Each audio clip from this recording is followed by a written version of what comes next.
Álvaro García Linera, vicepresidente del Estado Plurinacional de Bolivia.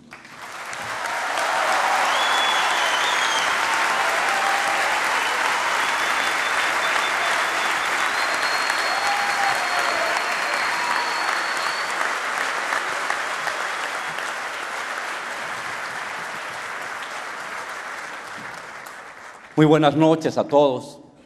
Un saludo cariñoso, respetuoso a todas las personas que se han hecho presentes en este hermoso teatro de 1, 2, 3, 4, 5 pisos.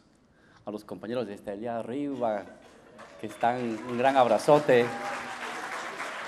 Saludar a los compañeros que están afuera. Me dicen que afuera hay otros miles de personas viendo a través de la pantalla.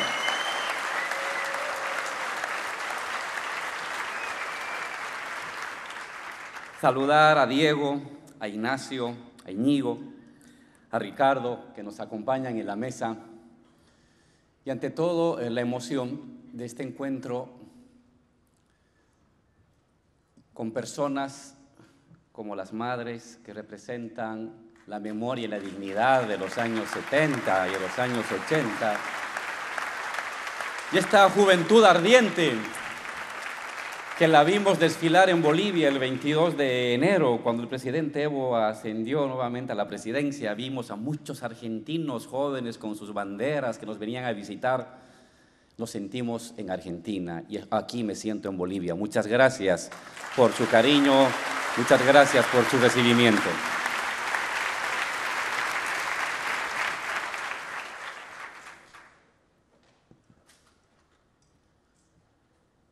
Diálogo Europa-América Latina.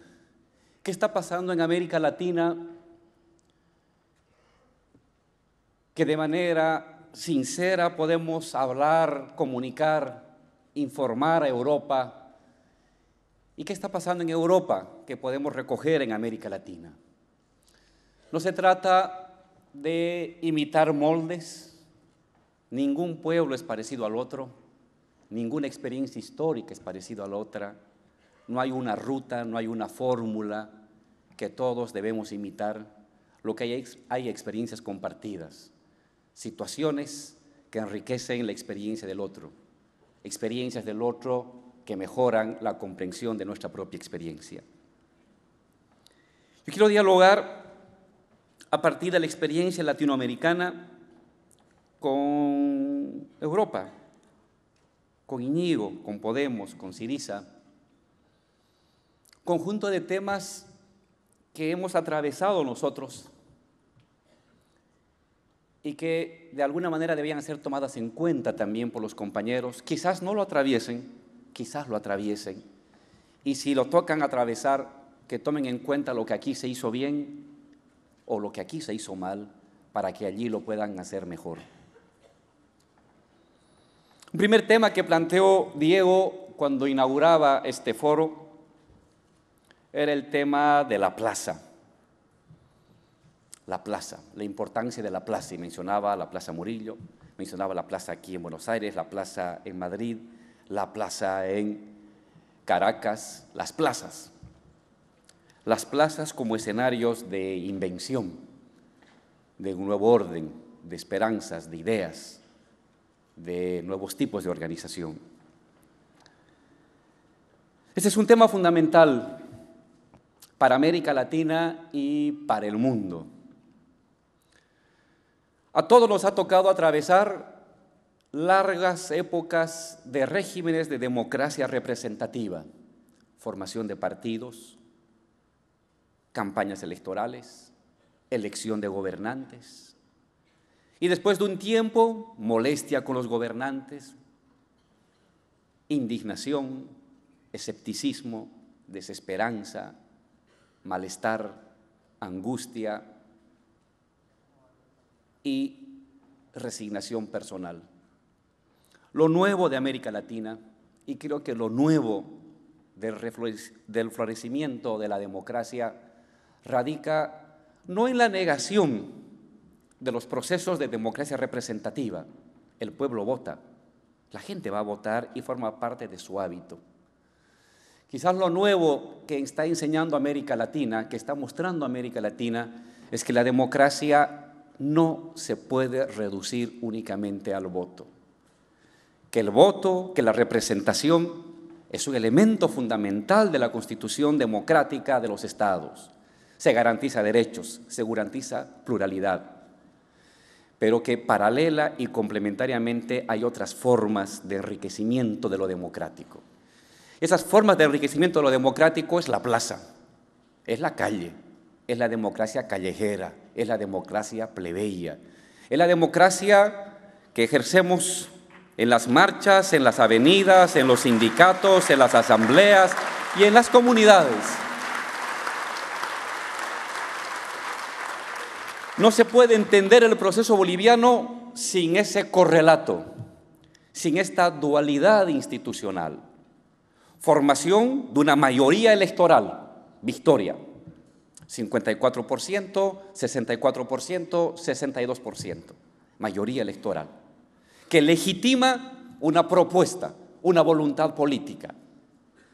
Pero esa democracia o esa voluntad política no podría sostenerse, no se hubiera sostenido frente a los embates de la derecha, de las fuerzas conservadoras, de los poderes externos, de los organismos internacionales.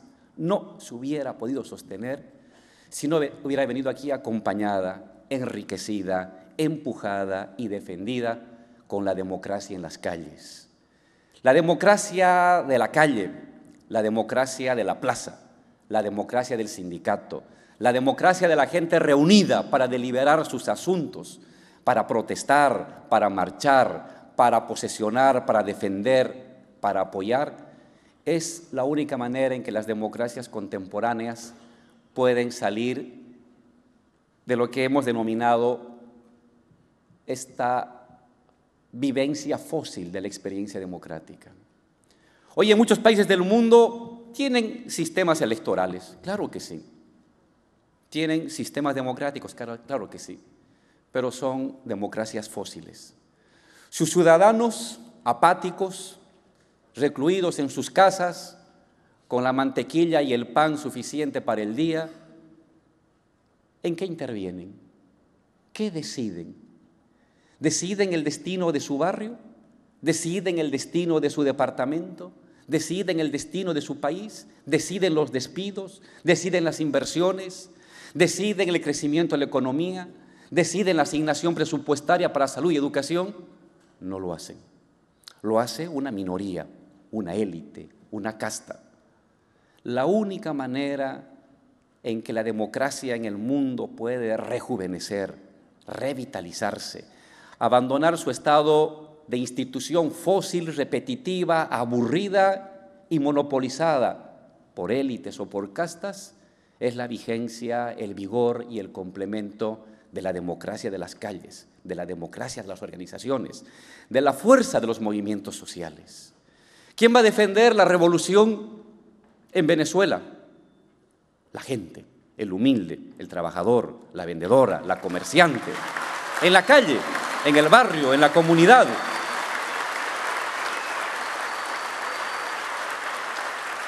¿Quién defendió al presidente Evo cuando nos cercaban, cuando había golpe de Estado, cuando había grupos de mercenarios dispuestos a matarnos en cada lugar donde aterrizáramos?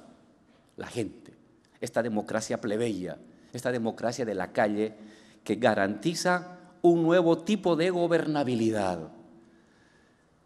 La posibilidad de un rejuvenecimiento de esta Europa que se presenta vieja y que a través de Podemos y de Syriza marca la posibilidad de un relanzamiento y de un rejuvenecimiento, no solamente puede ni debe radicar en las victorias electorales que son decisivas, sino que también debe radicar en un diálogo permanente y en un fortalecimiento permanente con la otra democracia, la democracia de las marchas, la democracia de las movilizaciones, la democracia de los sindicatos, la democracia de los hombres y mujeres afectados por las políticas de austeridad y que se sienten convocados a construir un destino común saliendo a la calle, reuniéndose con los vecinos, reuniéndose con los compañeros, creando un otro tipo de sociabilidad, un otro tipo de comunidad en marcha.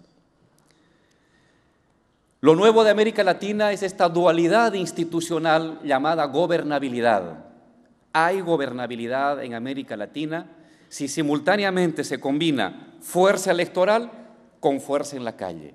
Hay gobernabilidad de los estados latinoamericanos y hay un reforzamiento de la dinámica democrática si simultáneamente la gente vota defendiendo derechos civiles y derechos políticos y si simultáneamente la gente delibera, la gente participa, la gente asume compromisos, la gente propone al Estado y al gobierno en sus ámbitos de organización local, territorial, de la calle, de la plaza, de la asamblea. Un segundo punto que quiero dialogar con nuestros compañeros de Europa es el tema de la aparente contradicción entre Estado y autonomía. Las izquierdas deben plantearse el tema del Estado o las izquierdas deben plantearse el tema de la construcción autónoma de espacios de libertad, de soberanía, de creatividad, de emancipación. Un viejo debate.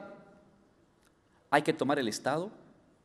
¿No se corre el riesgo de que el Estado nos tome a nosotros y de revolucionarios nos convirtemos en conservadores? Y si dejamos el Estado, entonces nos dedicaremos a construir espacios de autonomía, donde el Estado no interviene. Creo que también este es un debate que en la experiencia latinoamericana, aquí en Argentina, en Brasil, en Ecuador, en Bolivia, en Venezuela, ha dado un paso más allá. El Estado es también otra institución de lo común que tiene una sociedad. ¿Acaso los derechos no son comunes? ¿Acaso la ciudadanía no es una forma de construir un tipo de comunidad de derechos culturales, de derechos cívicos, de derechos políticos? El Estado es una forma de comunidad, pero Marx nos decía es una comunidad ilusoria y nunca el revolucionario debe perder de vista eso. Es comunidad, tiene ámbitos de lo común, pero también es ilusoria porque el Estado también es monopolio. El Estado es también por definición concentración de decisiones, pero es también comunidad. Es derechos, son símbolos, son reglamentos, son conquistas, son memorias, son instituciones construidas con el trabajo común de las anteriores generaciones y de esta generación. El Estado es una forma de un yo colectivo, pero a la vez, si fetichizamos el Estado como el único escenario del yo colectivo, corremos el riesgo de separarnos o de olvidar que es un yo colectivo deforme a la vez. Porque si bien es un yo colectivo que unifica a todos, es un yo colectivo que está concentrado en sus decisiones principales por grupos, es un monopolio.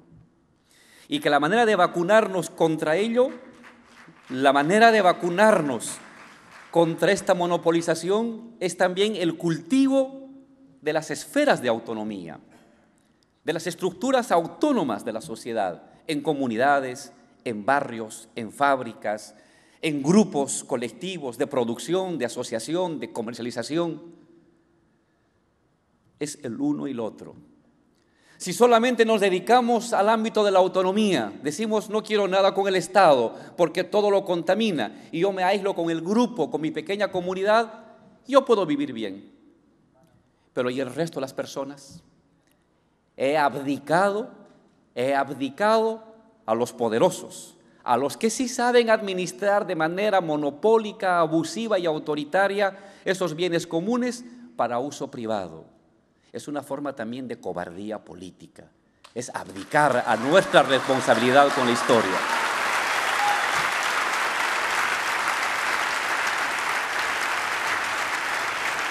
Hay que luchar por el poder de Estado, pero sin ser absorbidos por el poder del Estado. Y al mismo tiempo que peleamos por conquistar el poder del Estado, que es simplemente una nueva correlación de fuerzas de lo popular, de lo campesino, de lo indígena, de lo obrero, de la clase media, con capacidad de empoderarse y tener más influencia, nunca olvidar que simultáneamente se debe reforzar lo local, lo autónomo, lo diferente al Estado. Y entonces uno avanza con dos pies: construyo sociedad, y eso me permite reflejar y redireccionar el Estado. Peleamos por el Estado como ampliación de derechos, pero simultáneamente reforzamos lo social y lo autónomo para impedir de que eso común se autonomice, se enajene y se vuelva contra la propia sociedad. Es un falso debate, autonomía o Estado. Cuanto más lucho por el Estado, más debo pelear por la autonomía de la sociedad. Y cuanto más lucho por la autonomía de la sociedad, más debo pelear por la transformación del propio poder del Estado. Lo uno por lo otro, lo uno para lo otro.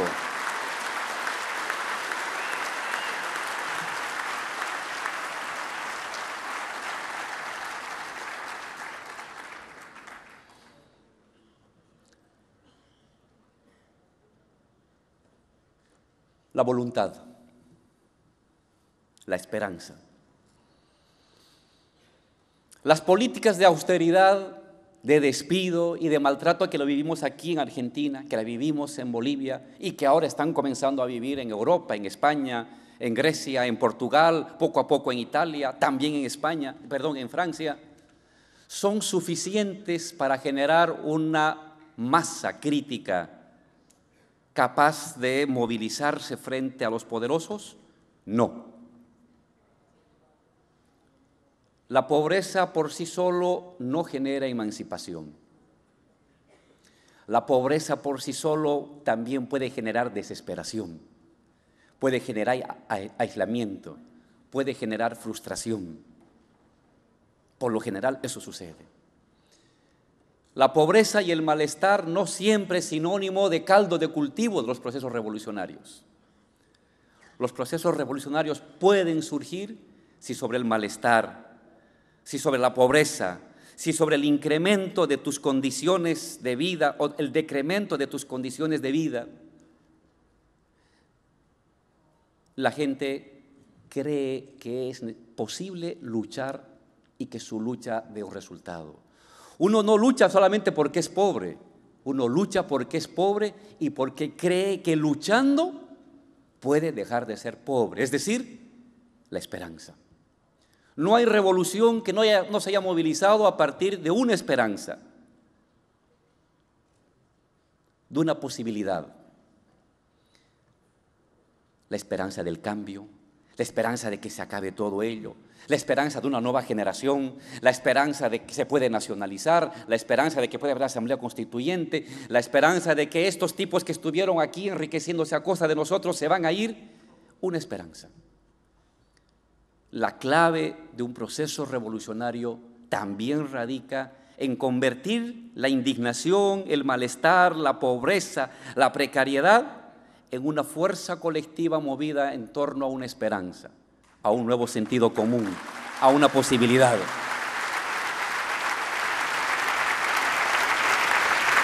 En el caso de Bolivia, 3 fueron las esperanzas movilizadoras que surgieron de la calle: nacionalizar los hidrocarburos, asamblea constituyente, gobierno indígena. 3 posibilidades inicialmente marginales, inicialmente secundarias, apabulladas por un sentido común de globalización, de privatización, de acuerdos partidarios que dominaba el escenario de las universidades, de los sindicatos, de los medios de comunicación, de la prensa. Pero esto que emergió de los intersticios de la lucha y del poder estatal, poco a poco fue agarrando cuerpo, poco a poco fue irradiando, poco a poco fue logrando una fuerza colectiva con capacidad de movilización.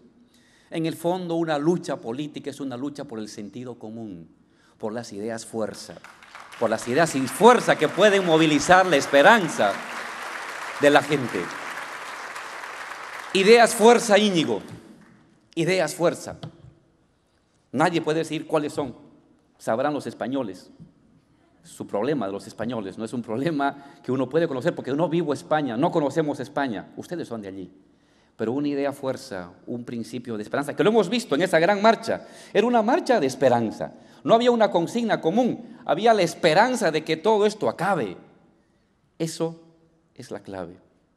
¿Cómo convertir la posibilidad? Ustedes son esperanza, son una nueva generación. Se los ve en su rostro, jovencitos, su discurso, su fuerza. La juventud también es una esperanza. La unidad es una esperanza. El fin de un ciclo es una esperanza. Pero uno tiene que saber permanentemente poner en marcha los temas de la esperanza. Si la esperanza no se cohesiona, puede darse una movilización grande y la gente otra vez regresar a lo suyo, resignarse, volver a su vida cotidiana. La gente va a estar dispuesta a entregar energía, salir a marchar esa energía. Es dejar al hijo en la casa, es dejar el trabajo, es dejar de dormir, es dejar de comer, y lo va a hacer una y otra y otra y otra vez, porque cree que eso vale, que eso va a servir para algo. Y si cree que sirve para algo es porque tiene esperanza. Y si tiene esperanza, somos invencibles. La clave de la revolución radica en que esta esperanza se extienda a una mayor cantidad de personas.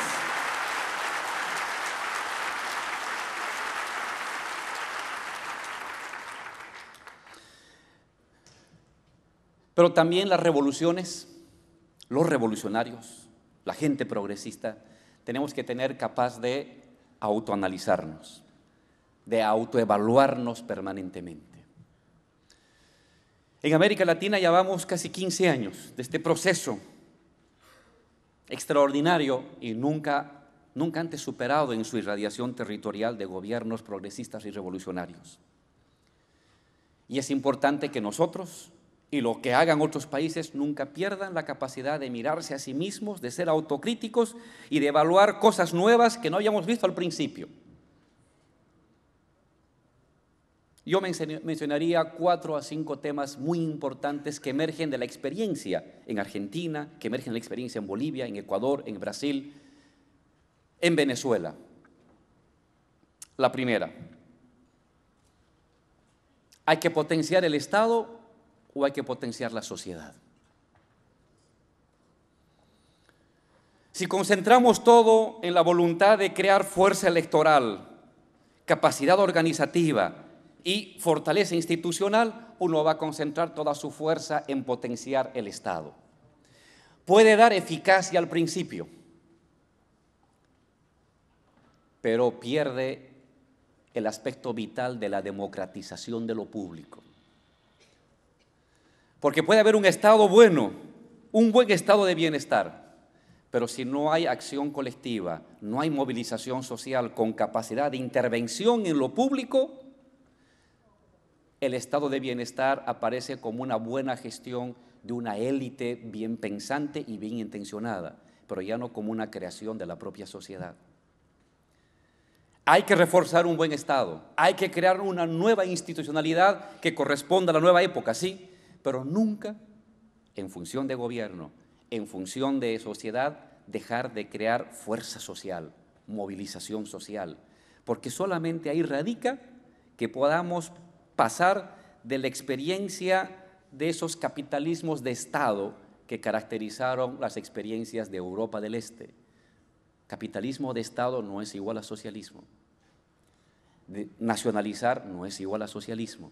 Ayuda a crear bienes comunes, ayuda a crear derechos comunes, pero mientras esté monopolizado no es una nueva sociedad.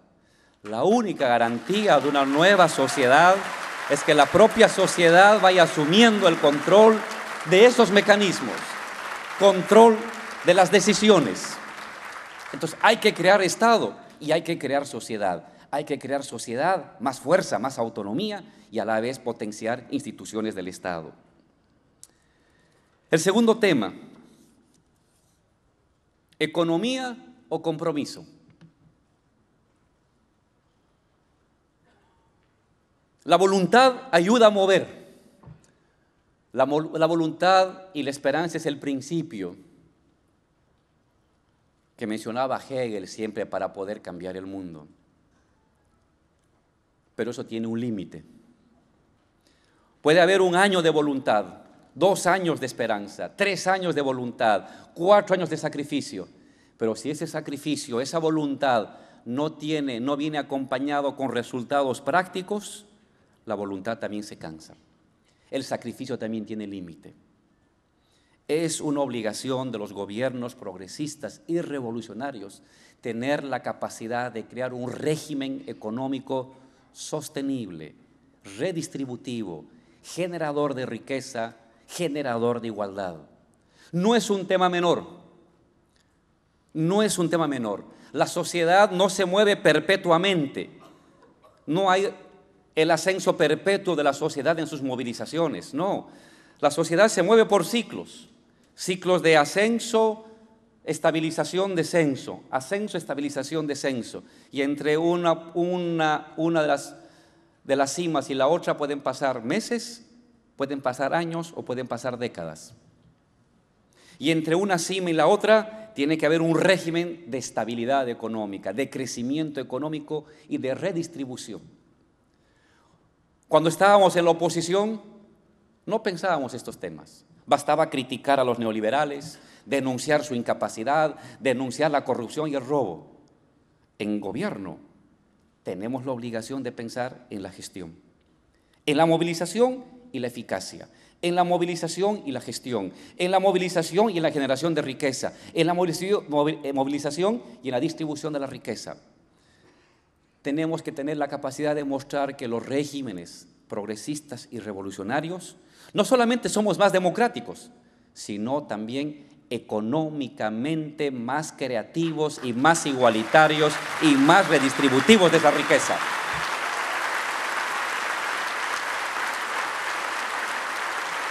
¿Y saben por qué?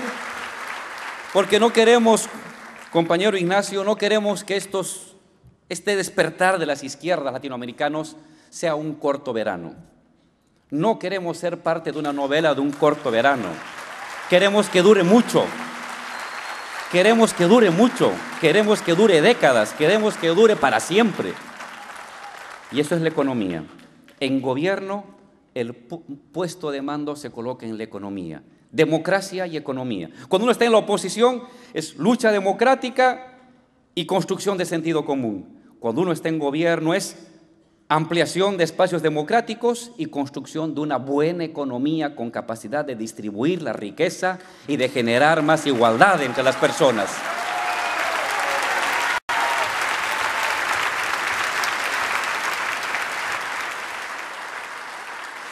Este es un tema delicado, me doy cuenta, pero es un tema decisivo. Creo personalmente que el futuro de las revoluciones en América Latina se va a definir en el ámbito económico. Ahí se define. Y es entonces que hay que crear una estructura económica lo suficientemente diversa, amplia, democrática y redistributiva. El socialismo y el comunitarismo no es la distribución de la pobreza. El socialismo y el comunitarismo es la distribución de la riqueza, de la ampliación de la riqueza distribuida entre las personas.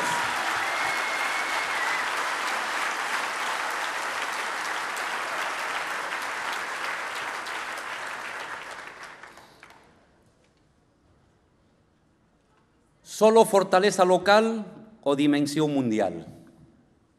Aquí permítame unas palabras sobre la hermana República Bolivariana de Venezuela. Comparto el criterio que nos expresó hace un rato compañero Ramonet. América Latina está jugando su destino en Venezuela. América Latina, Argentina, ustedes, nosotros los bolivianos, los ecuatorianos, los brasileros, estamos jugando nuestro destino. Los cubanos están jugando su destino en Venezuela.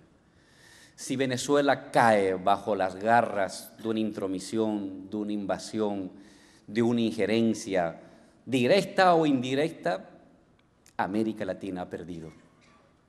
Porque Venezuela es la llave de América Latina. Fue el inicio y no debe ser el punto del fin, el punto de inicio del fin. Nos estamos jugando nuestro destino como revolucionarios en Venezuela. Y aquí tengo que lamentar, criticar las infames declaraciones, no solamente del gobierno norteamericano, sino también del propio Parlamento Europeo, que el día de hoy acaba de aprobar una resolución en contra de Venezuela. Yo aquí les digo, ojo, no votó la izquierda no votó, votó toda la derecha. Y aquí les decimos a esa derecha europea y a ese gobierno norteamericano, al gobierno norteamericano, al gobierno, no a su pueblo, ustedes son un peligro a la soberanía latinoamericana.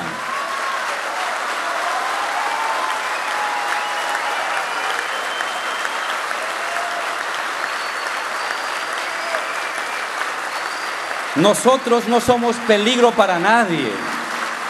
Ustedes son y han sido un peligro para los pueblos latinoamericanos, un peligro para los estados latinoamericanos, un peligro para la vida en Latinoamérica.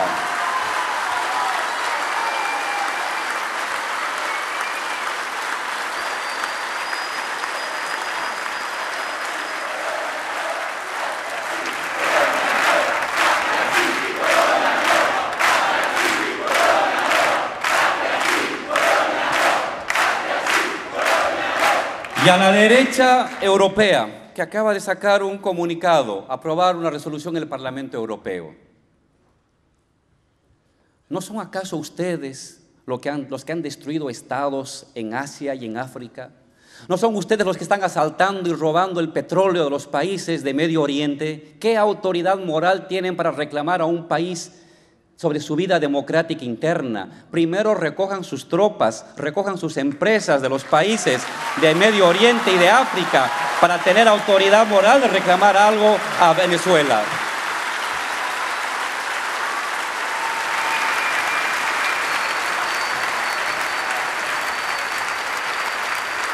Si ustedes ven, lo que pasa en cada país repercute en el mundo. Es así. Ninguna revolución ni ningún proceso puede sobrevivir por sí solo. Ninguna revolución, ningún proceso emancipativo y progresista va a poder continuar si solamente se mira a sí mismo el ombligo. Todos nos necesitamos de todos. Argentina necesita de Brasil, Brasil, Ecuador, Ecuador de Bolivia, Bolivia de Cuba, Cuba de Venezuela. Toda América Latina se necesita a nosotros y lo necesitamos a ustedes, europeos. Los necesitamos. Sin ustedes esto no va a avanzar. Y sin nosotros, ustedes tampoco van a poder hacer lo que tienen que hacer. Estamos interconectados. Nos necesitamos mutuamente. Hoy la humanidad está en peligro. Hoy la humanidad está en riesgo. Hemos visto con los bombardeos de tropas europeas y de tropas norteamericanas destruirse estados. Y ahora quieren combatir a ISIS. ¿Pero acaso no es una criatura de Estados Unidos y de los gobiernos europeos ISIS? ¿Acaso ellos no destruyeron Siria, Irak? ¿No destruyeron Libia? ¿No le invadieron? ¿No acabaron con los estados nacionales para que surja ese tipo? Y ahora se hacen a los que yo no fui y quieren combatir y convocan al mundo a combatir el fundamentalismo de ISIS. Ellos son sus padres, ellos son las madres de ese tipo de fundamentalismos que ha surgido en Europa.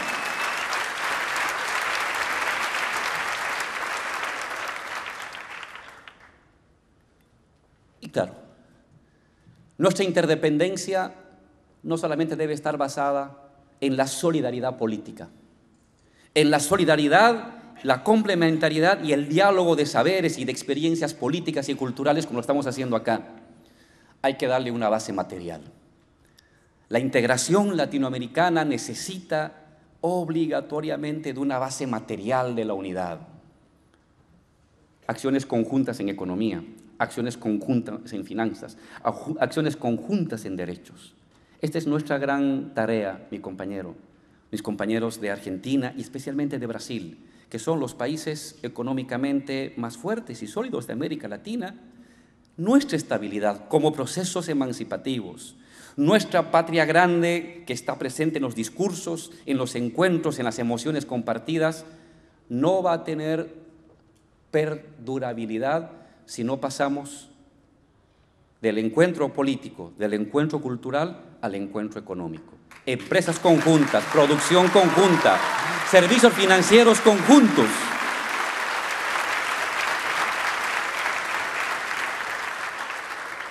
Perdonen estas reflexiones que combinan el fuego de la intelectualidad con la frialdad de la gestión. Tengo lamentablemente esa dualidad personal. Como persona puedo imaginar las ideas más bonitas, pero como gobernante sé la rudeza y la frialdad de la vida cotidiana, del salario, del presupuesto, de la producción, del PIB, de los créditos. Y sin eso, las ideas no se sostienen. Tiene que haber su base material que le dé fuerza y sostenibilidad a lo que estamos pensando y reflexionando. Por último,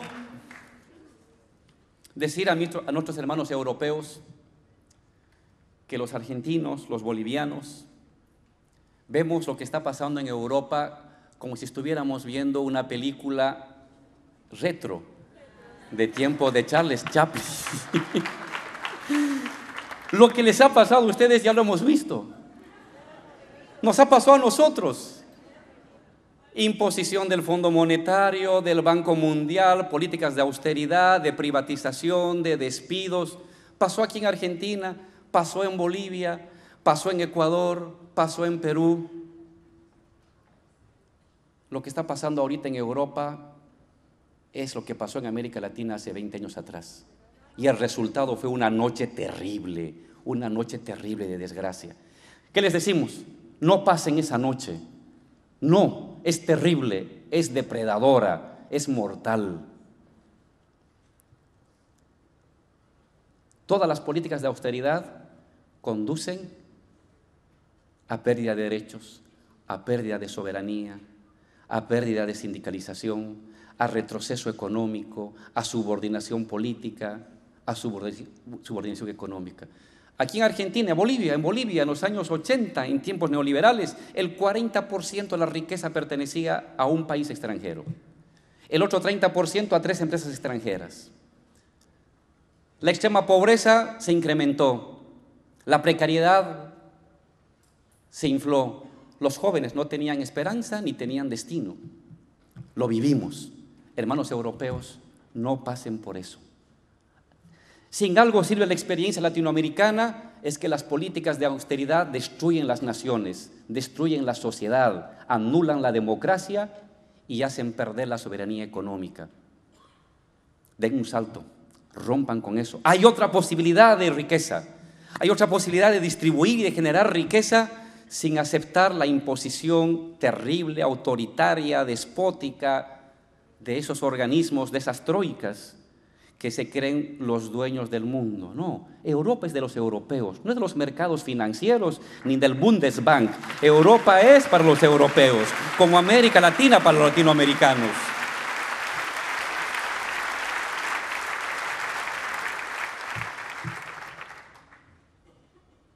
El mundo está cambiando a la cabeza de América Latina. El mundo está cambiando a la cabeza de las fuerzas progresistas europeas. El mundo va a cambiar, porque nos estamos jugando el destino de la naturaleza, el destino de esta generación, el destino de la vida y de los derechos. Estoy seguro que más pronto que tarde, aquellas sociedades abatidas por una decepción y una apatía incontrolable, sabrán encontrar el destino para levantar cabeza, para construir su propia emancipación y acompañar lo que América Latina viene haciendo. Muchísimas gracias.